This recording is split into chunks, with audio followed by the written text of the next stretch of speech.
Hi there, it's Mark, back with another Photoshop and Lightroom tutorial. In this oh, hang on, it isn't. Sorry, that was muscle memory. Hi, it's Mark. That's right. The other bit is I'm back with a new Silver Efex Pro tutorial. What's Silver Efex Pro? Silver Efex Pro is part of the Nick collection, a whole series of applications, and you can see all the icons down here, that come together as a total bundle for editing and manipulating your pictures. It's my go-to editor for black and white, so why haven't I done a video on it before? That's a very good question. I don't know the answer to, but I'm solving it now. We're going to be looking at Silver Efex Pro to try and rescue this picture, particularly all this mud up in the top left-hand corner there. Quite a mediocre picture of the standing boats at Seaton Sluice, north of Whitley Bay. And we're also going to be looking at the picture of this young lady and doing something to enhance her eyes in black and white. Lovely eyes anyway in colour, but when you do a black and white conversion you can lose detail and feature of the eye, and so it's a good way to bring things back. This is what I hope to do with the standing boats and rescue the picture, and this is what I hope to do with our young lady's eyes. If that's something you're interested in doing, then as usual, down below in the comments you will find links to these pictures. If you don't have Silver Efex Pro, or indeed the Nick collection, then I'll put a link to their website down below, where I believe you still can get a free download, about 20 days or a month or something like that, and you might want to install it just to play with it. Worst case scenario, you play with it, you don't like it, you throw it out. Best case scenario, you think, actually this is quite good, it could really suit my workflow. Or just hang around and see what Silver Efex Pro can do, and then make a decision afterwards. It's up to you. This video is not sponsored, by the way. The closest this video gets to being sponsored is my bottle of water from the tap. Thank you, Northumbrian Water. Now give me £5. I'll see you in 5 minutes on the other side of the titles, and we'll try this out.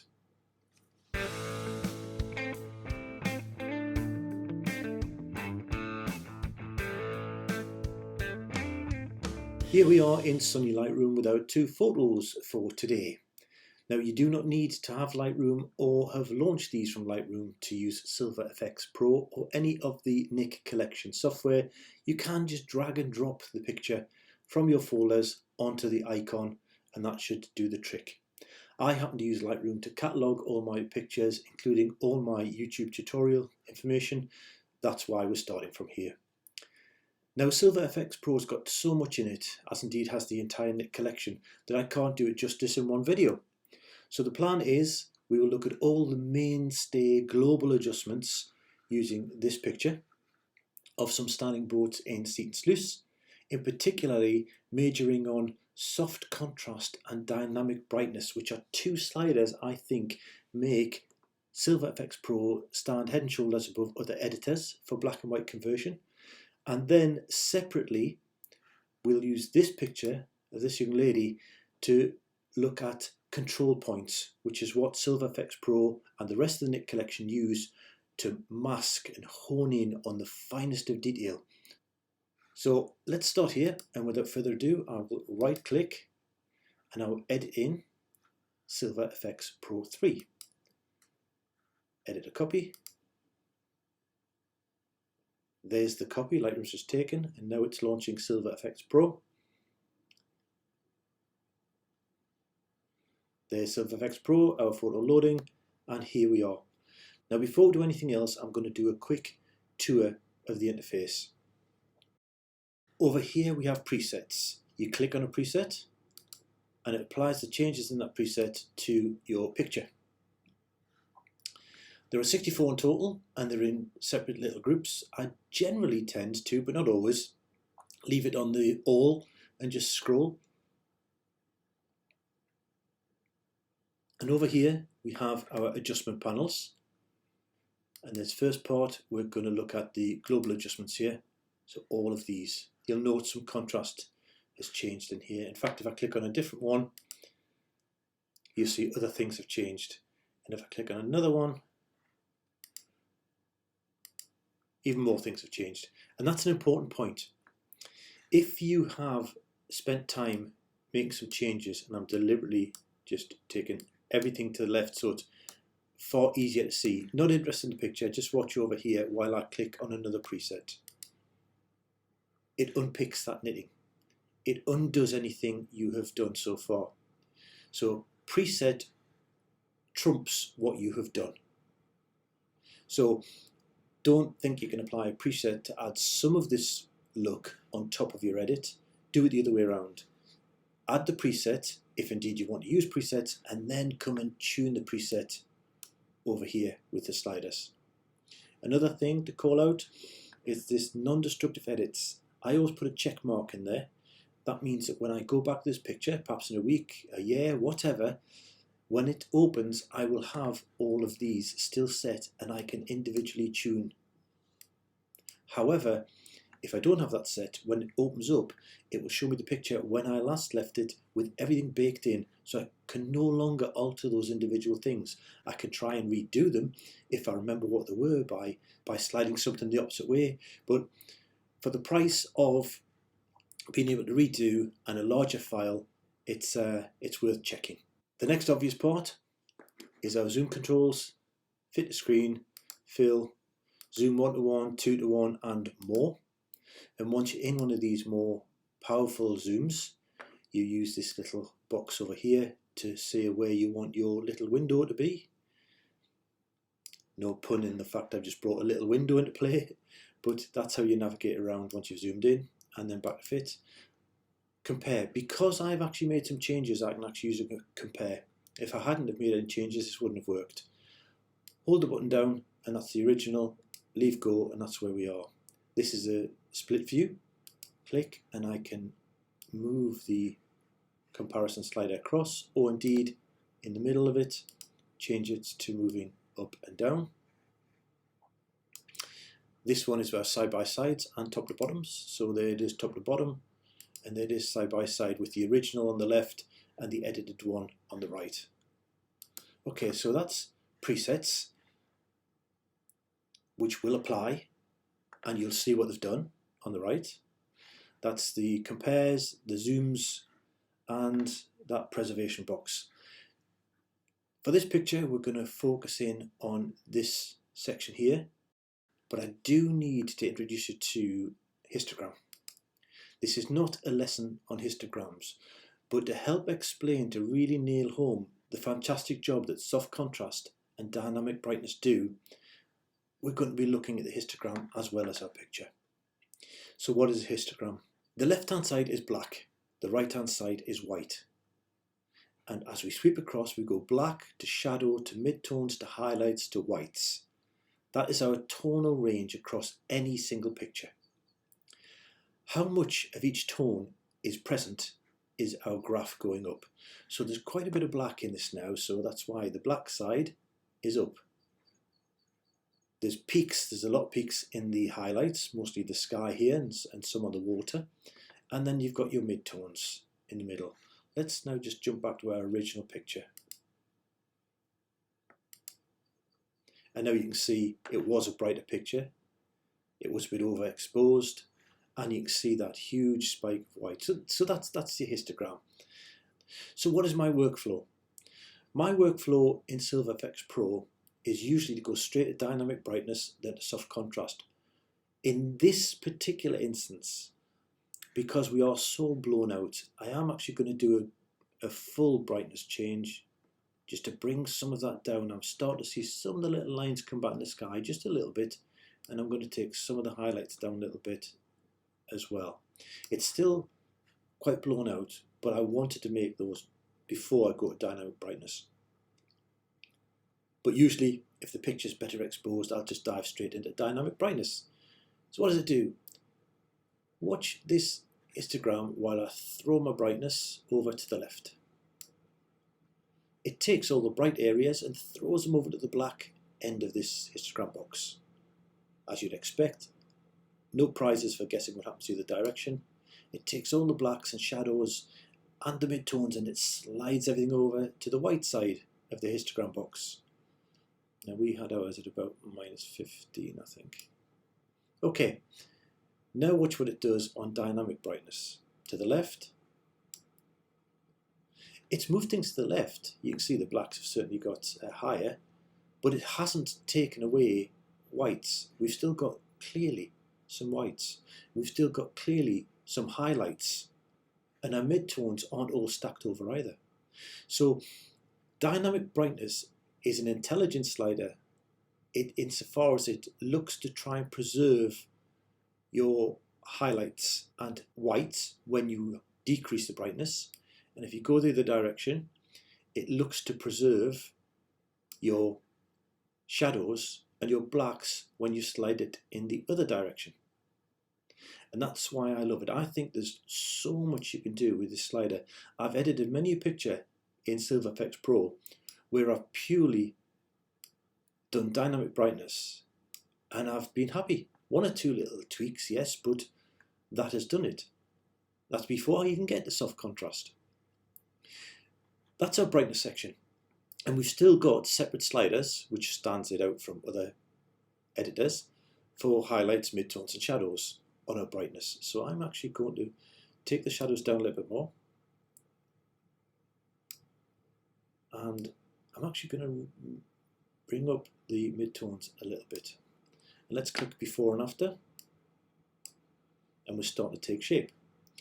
Let's address contrast.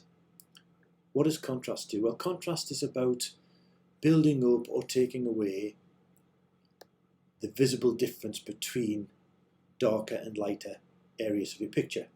So if I slide this one direction,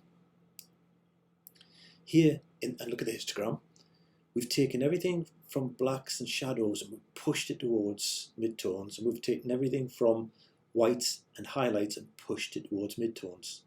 So the blacks become more towards the grey and the whites become more towards the grey, and you get this lump in the middle and it becomes some sort of meh, some sort of washy, horrible, foggy pile of pixels.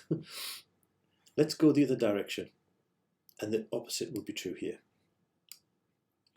So now it's pushed everything out from the midpoint over to the sides. So there was no concept of grey here. We've got a pixel and it said, look, you're either black or you're white. Go to your left if you're black, go to your right if you are white. And that's what that's doing. It's very harsh.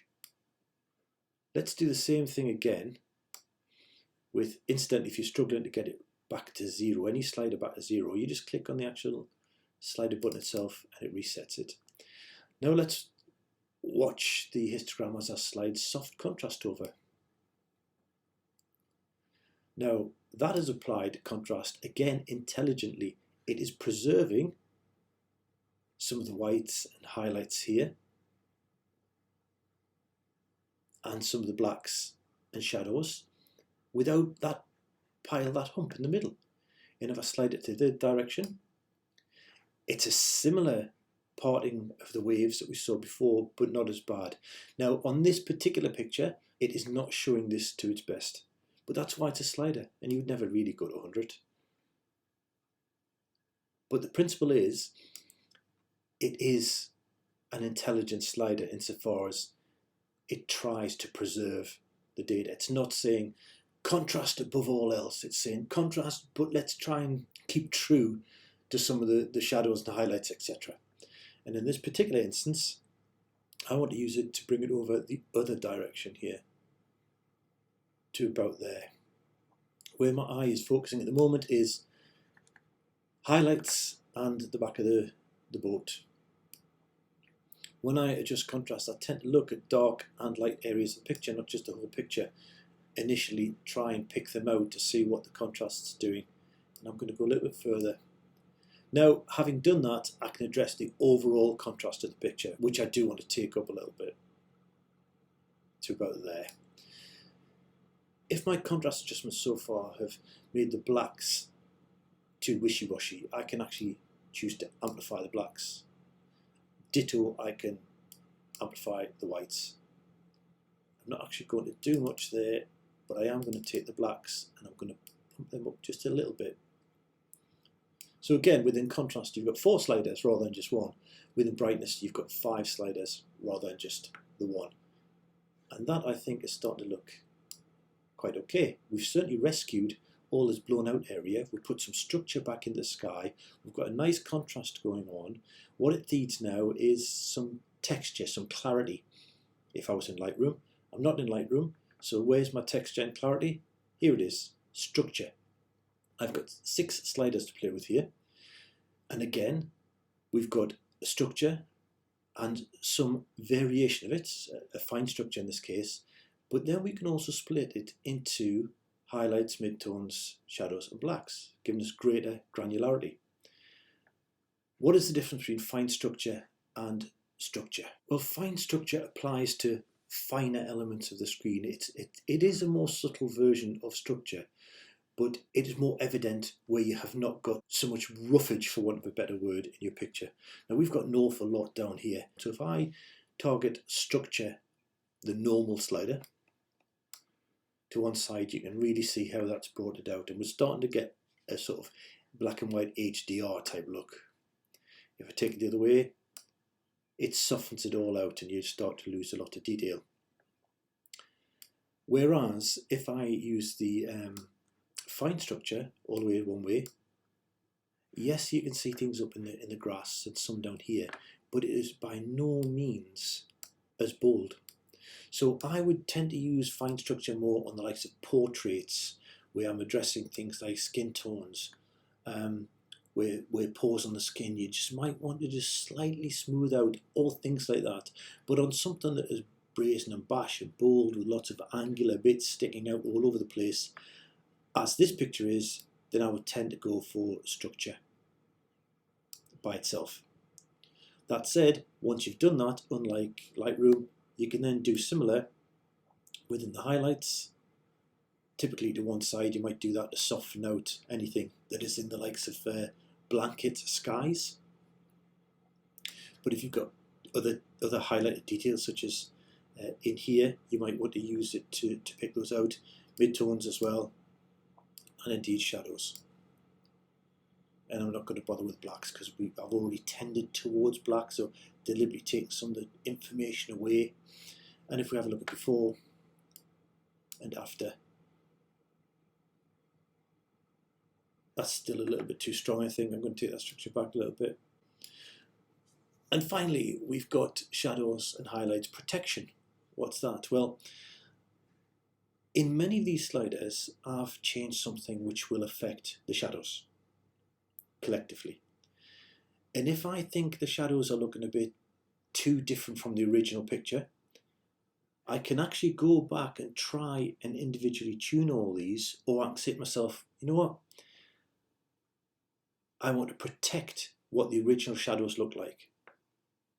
So if I now, let us look at the before image and look at the back of the boat and look at the sky. Okay, back of the boat and the sky. I slide this shadow protection over to 100%. The back of the boat is looking remarkably similar to what it looked like before, and the sky isn't. The sky is still done. So if I now compare and contrast, the sky really changes because we've still allowed the edits through, but the back of the board is not really changing at all because we've told this to protect the shadows. Similarly, I can protect the highlights. So rather than work out all the individual changes to subtly undo some of the shadow work, you can actually just say, can I have a bit of protection back to the original picture? And my final view before and after.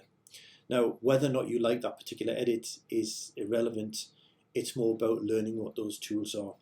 So just to recap on my workflow would be, if there's something blatantly obvious that needs a little bit of global addressing, I will do it. Otherwise, I generally go for dynamic brightness and soft contrast first to get my look and feel of the picture. I then fine-tune the tonal ranges within that, together with the global versions of those sliders, before addressing structure, and then decide whether something needs protecting. I'm going to close this now, histogram and global adjustments.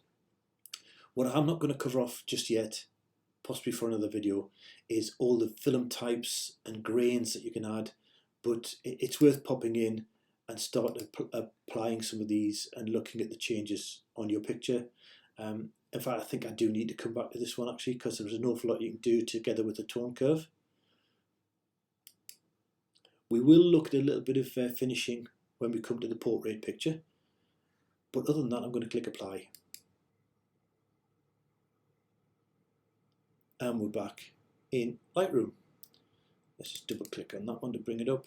So that was our original colour version, and if I move my arrow key to the left just to bump me over to the previous picture, there is our black and white version.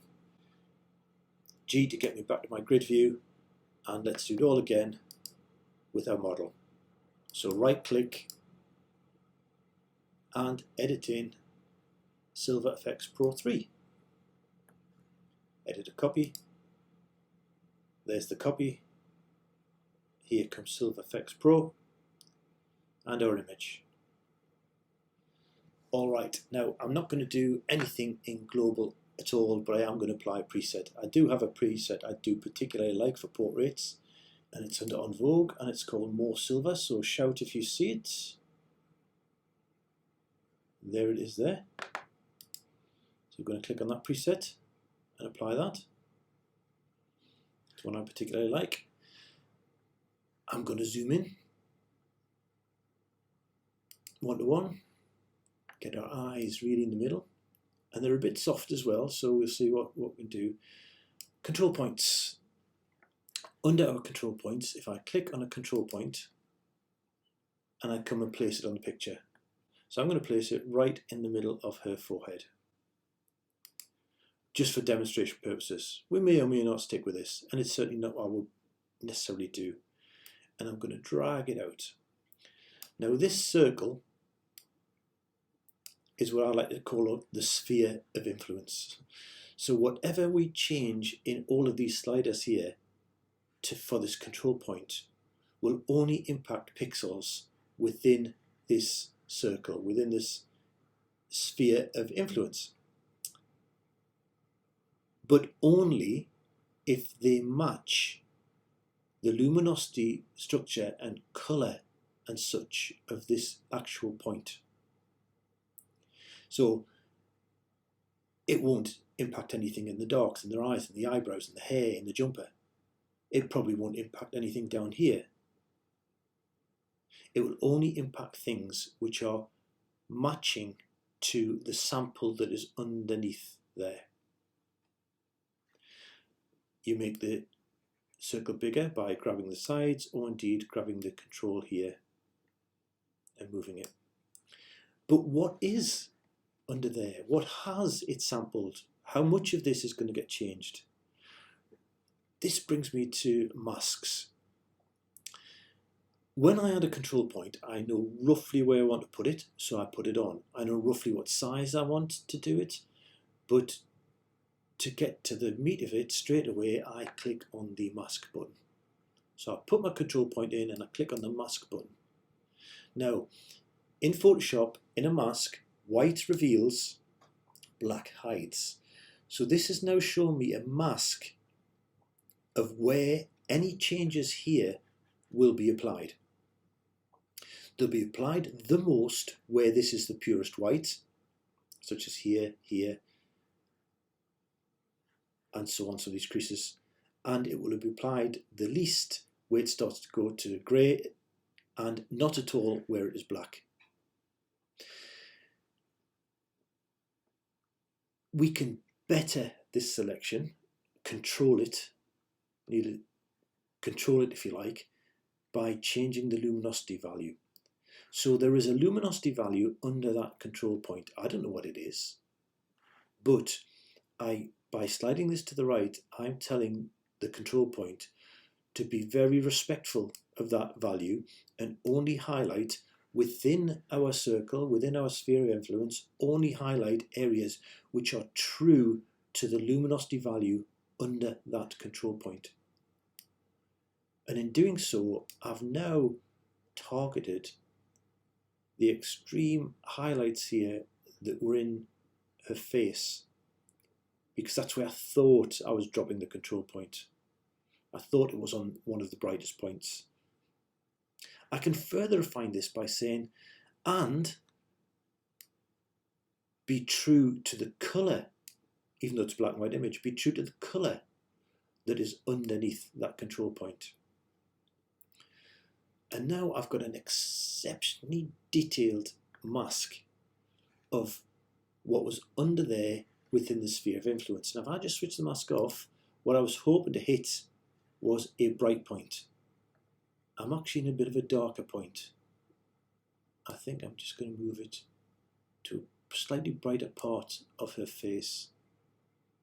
Actually, the bridge of her nose is a little bit more bright there. And let's stick the mask back on. And you can see how, yes, indeed, that was brighter. So we've told the control point, I haven't changed these, to be very respectful of the luminosity value and very respectful of the colour value under that point. So I might as well just bring this down now. And I'm going to call it nose highlight. This is not what I would normally edit. I'm just trying to demonstrate the microscopic detail you can get to with control point. I'm going to switch the mask off. We knows that the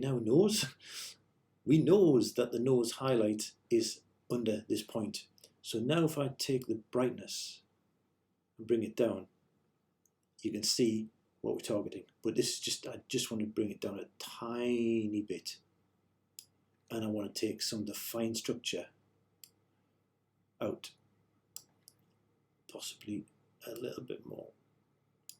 If I switch the control point off and on by clicking this box here, you can see that shine down the middle of the nose has just gone. That's not what I wanted to do. I just wanted to really focus in and show you from a big circle how you can actually hone it down to exactly what's under there. Okay, let's get on to what I really wanted to do with control points here, which was address her eyes. So I've got my control point and I'm going to click it on her eye. Now we already know if I click on that bit, which is the pupil, which is black, I'm actually targeting all the black in the circle. So I'm going to go to the brighter bit to the side of her pupil and click there. Pointless having such a big circle, so I'm going to bring it down to here, and I'm going to click my mask on straight away because that's how I work with control points. I target the area and I put the mask on straight away. And then I will change my luminosity down and my chrominance. I don't care what the values are over here. In fact, once I click on it, I'm not looking, I'm actually looking at the mask on the screen. Now look how precise we've been able to do that selection just to get into the eye. And I'm going to switch my mask off. I'm going to call this right eye, as it is her right eye, and I'm now going to increase the brightness in her eye just a bit, and I'm going to put some more contrast in her eye and a little bit more structure in her eye. Less is more. I'm probably doing this a little bit stronger than I normally would, but it's so that you can see this. And if I switch the control point off and on, you can see that difference. That would have been much harder to mask using other tools. But the dot's getting in the way. Well, we can just click here to remove the dot, and that could still go before and after. Let's put the dots back on, because what I want to do now is do the same thing in the other eye. And the easy way to do that is to click on the control point. I'm going to hold down my Option key or Alt key and drag that over. You can see it's made a copy of it, and I'm going to drop it in the wrong place. I'm going to drop it on her pupil. Leave go my click, leave go my Option or Alt key, and I'm going to click on the mask again. And you can see how it was the wrong place. Just by moving that slightly. This is another way you can do this. You can apply a mask and then you can decide to move the mask. I'm going to put it there, and I just want to tip a little bit more to stop getting as much of an edge on here, and I'm going to click the mask off. I'm going to call it left eye, and I've managed to move over exactly the same edit to that eye. Let's zoom to fit, I work closely in on things like this, but always zoom out to check your homework. I'm going to switch off that so you don't see the little control point circle. Overall, I'll compare before and after is there. One more thing about control points is you don't always have to go inward looking and focus in. So let's, for example, put a control point, another control point. In fact, I'm going to get rid of that one, click on it, and either click my delete key or just press my delete key to get rid of it. I'm going to put another control point right in the middle of my face. I'm going to change the circle size, the sphere of influence, out. And this time, when I click on my mask, I'm going to take these the other way. So this was be respectful, really comply to what's under the sample. And this way it's, you know, that sample, it's just kind of a suggestion. If you wouldn't mind trying to adhere to it, you don't really have to. Now, that's not what it says in the manual, by the way. But you can use this to go the other way, and if you go fully, you get a radial effect.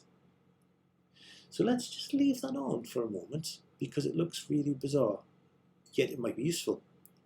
Let's click off the mask. We now know we've got a radial effect coming from the inside out. So if I take my brightness and just move it slightly,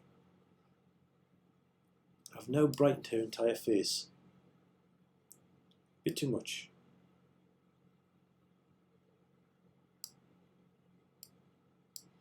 I've now brightened her entire face as almost as a radial filter, and I can take that fine structure and I can do that to soften her skin a little bit. Too much, but then less is more. I generally go heavy-handed, as I constantly say, so that you can better see the impact on screen. And there we go. So let's do a before and an after.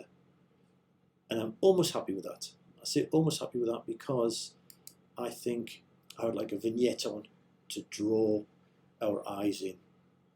So under finishing adjustments, I'm going to put a vignette on. Which vignette am I going to use? I think I'll use Fallout Lens Fall-Off 3 as a white one, but then what do the black frames look like?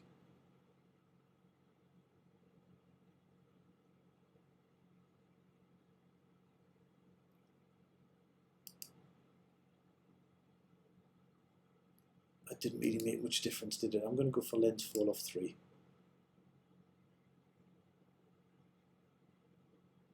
Yeah, I like that. And the final thing I think I'll do is, I think I'll burn the edges. So to burn the edges, I'm going to go all edges, 1 or 2. 2.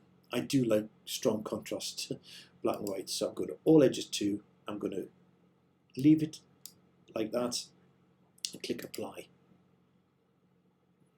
And that is how I approach editing in Silver Efex Pro.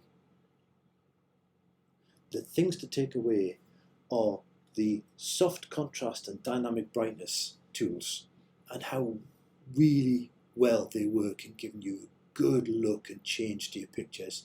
And then you've got the other sliders in that group to work on, and control points, which allow us to address things as a global radial filter or focus down to the tiniest little bits of an eye. And that's it. That's all I've got for you. I hope you enjoyed this one and found it useful. If you like the overall thing I'm doing on the channel, please click on subscribe so you get notified of future tutorials as they come up. Please leave me a comment. Over 20% of my videos are as the result of people asking. In fact, this is one of them. So let me know if you want a suggestion for a particular video or something you're struggling with. Get in touch. And until next time, I'll say bye-bye. Bye-bye.